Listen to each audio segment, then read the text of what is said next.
Recently, 2 Asian carp were found in contained ponds in Toronto.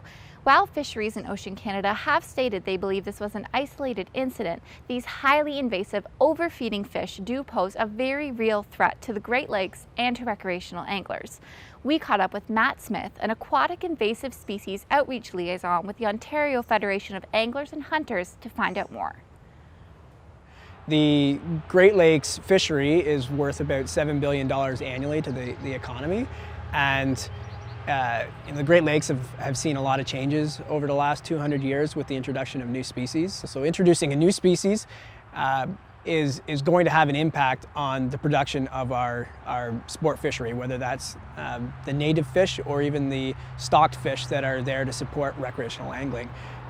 And again, when you introduce a species that's going to take up the base of the food chain, it's going to move energy to species that are non-target species by anglers. Kind of as a side note, the silver carp, one of the 4 Asian carp species, has a habit of jumping out of the water when excited by boat motors. So from a recreational use of the water, just boating around, there's a danger posed to boaters.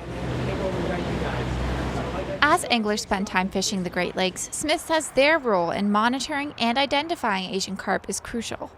So what we want the public to do is pick up our resources. We have resources available that go through the identification of all 4 of these fish, and we have some easy to use reporting tools that they can notify us. When I say us, I mean the Ontario Federation of Anglers and Hunters, and we would pass that information along to the federal and provincial government. So they can either call the Invading Species Hotline, which is 1-800-563-7711, or they can do this online using a system called EBMAPS. And the URL for EBMAPS is www.eddmaps.org/Ontario. I'm Sarah McMichael for Keep Canada Fishing.